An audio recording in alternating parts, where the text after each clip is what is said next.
Former Prime Minister of Japan, Shinzo Abe, has died after being shot this morning in the western city of Nara. He was 67. Mr. Abe was Japan's longest-serving prime minister. The country's current leader, Fumio Kishida, says he is lost for words. Mr. Kishida expressed great respect for the legacy Mr. Abe left behind. He added that Mr. Abe was a personal friend with whom he spent a lot of time. Mr. Kishida offered his deepest condolences. Shinzo Abe was speaking at a campaign event for Sunday's upper house elections when the attack took place.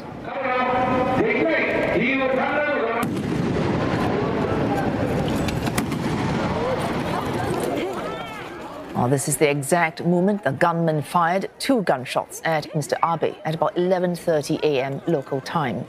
Mr. Abe collapsed, visibly bleeding from gunshot wounds to the right side of his neck and to the left of his chest. He was airlifted to hospital, where he later died just after 5 p.m. local time. The doctor who treated Mr. Abe for more than 4 hours says the former leader was conscious when brought to the hospital. I only know that there were 2 wounds, believed to be bullet wounds.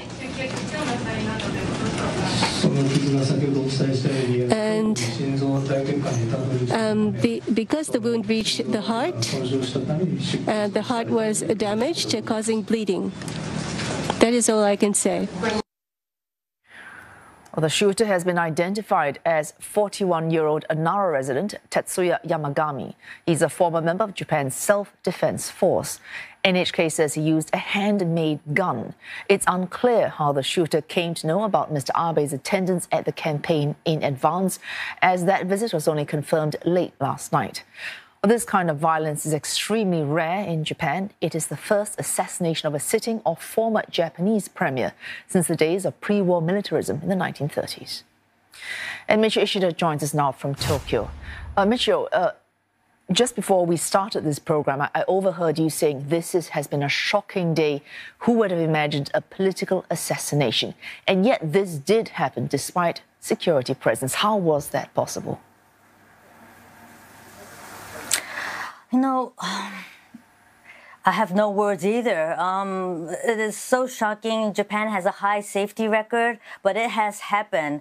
Now, a prime minister would be accompanied by security guards usually, but Mr. Abe was no longer prime minister. He was accompanied by just 1 secret police. Now, perhaps, in daily life, 1 secret police would be good enough in a safe country like Japan, but he's surrounded by crowds during election campaigns, like the one he was attending in Nara this morning. There were, of course, the local police of Nara and security guards, but perhaps not as many as the number that would be around Prime Minister Fumio Kishida, for instance, and other cabinet ministers. So Mr. Kishida has called out to his cabinet ministers that security must be stepped out, as he and cabinet ministers are planning to go out for election campaigning Saturday, and voting day will take place on Sunday as scheduled. And you see, in Mr. Abe's case, he was holding a campaign on flat ground in front of a train station, near a bus stop, and easily anybody could pass near him. And this gunman went behind him and shot twice. We're hearing that this gunman was able to plan this at fairly short notice because Mr. Abe's attendance in Nara was only confirmed late last night. How could this have happened on such short notice? Well, we're actually waiting for more information about how the gunman gained information and whether he was really targeting Mr. Abe. Initially, Mr. Abe was not expected to be in Nara, but to Nagano. Mr. Abe has been traveling to more than a dozen prefectures for the upper house election campaign, and he won't necessarily visit all prefectures. There are 47 prefectures in Japan. So was Mr. Abe the real target, or were there other motives? This this is something the police investigators have to dig deeper into. So far, the suspect is saying that he was unhappy with Mr. Abe. He wanted to kill him, but it was not part of his political motive. So we have to find out more. What investigators did find was there were explosives in the apartment of the suspect. And what was he going to use these explosives for? This is something investigators have to find out too. Now, how the election campaign here in Japan works is, for instance, the ruling LDP, they will post the schedule of prime ministers and former prime ministers the day before. And usually for other high-profile members of the party, their schedule will be posted 2 or 3 days before. So it's all about how to attract a big crowd. That's the most important point of posting the schedule of high-profile members. And let's see how many will be drawn to election campaign on Saturday, which will be the last day for the election of the upper house campaign. All right, thanks for that. Mr Kishida speaking to us there from Tokyo.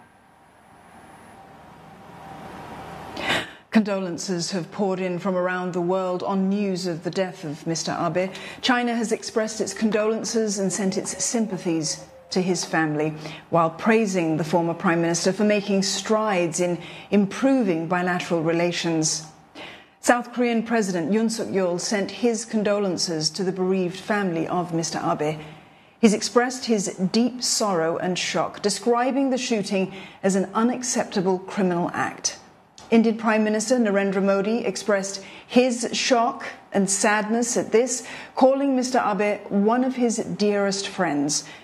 Mr. Modi says that the whole of India stands in solidarity with Japan, and he called for a day of national mourning on Saturday as a mark of deepest respect.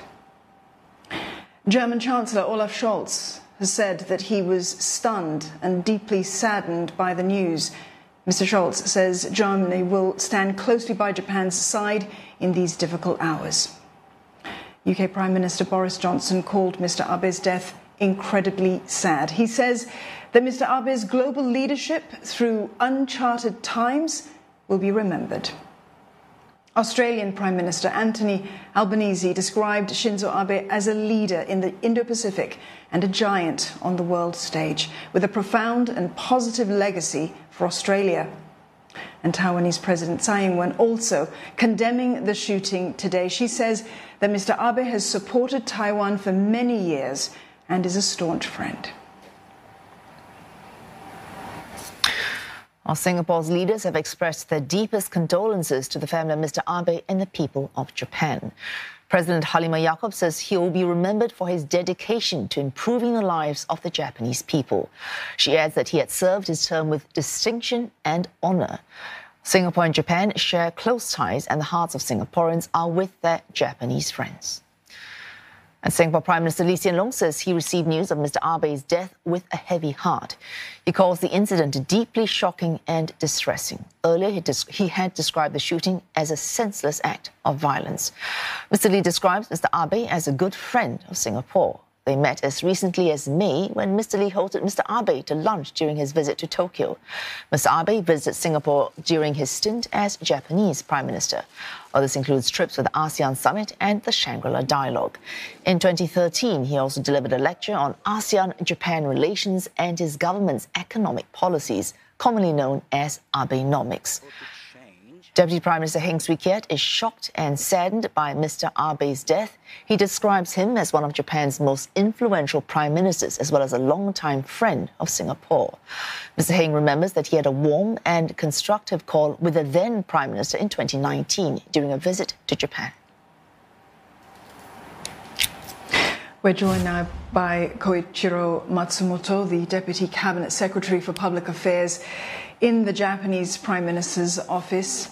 Mr. Matsumoto, our condolences on the sudden and tragic loss of Mr. Abe today. Your nation is in shock. What are the immediate priorities now for Mr. Fumio Kishida's government in the wake of the former Prime Minister's death? Yes, thank you very much for your condolences. But before we go into that, we would like to reflect on the legacies of Prime Minister Abe, because he was such a great statesman.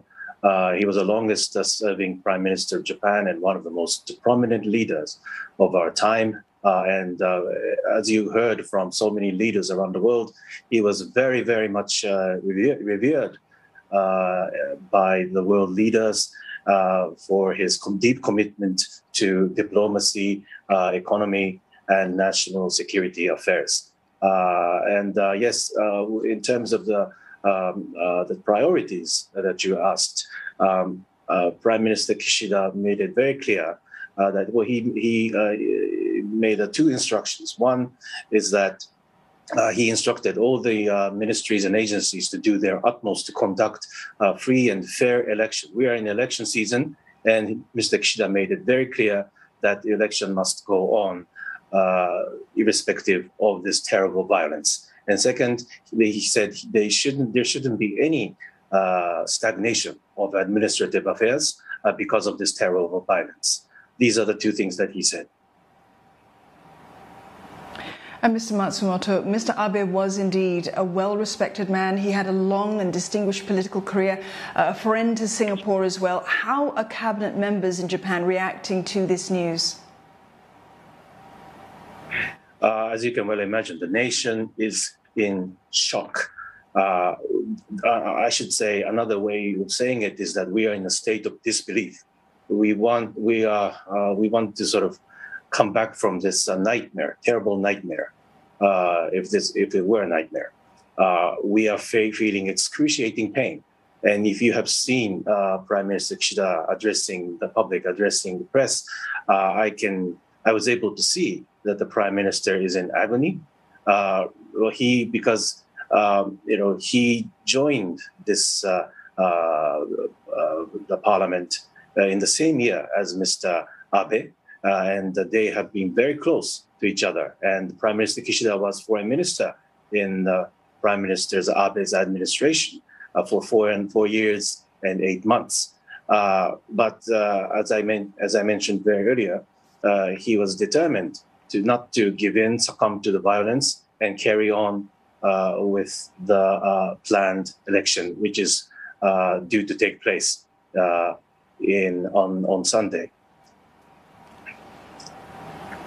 Even as the country lives through what you've described, Mr. Matsumoto, as a nightmare, there will no doubt be many questions on how such an incident could have occurred in Japan. It is a largely peaceful country. Gun violence there it's almost unheard of. What will the government explain to the Japanese people about what has happened today? The police is now investigating the matter, the incident, very, very closely. And we haven't come up with the whole picture of what happened and what the backgrounds are. But yes, you're quite right. Japan is very well known for a very strict gun control. We have a very strict regulations and laws and acquisition and the possession of guns as such without permit is prohibited, and it's a punishable crime. Our deepest condolences once again, Mr. Matsumoto. Thank you. Koichiro Matsumoto there, a Deputy Cabinet Secretary in the Japanese Prime Minister's office.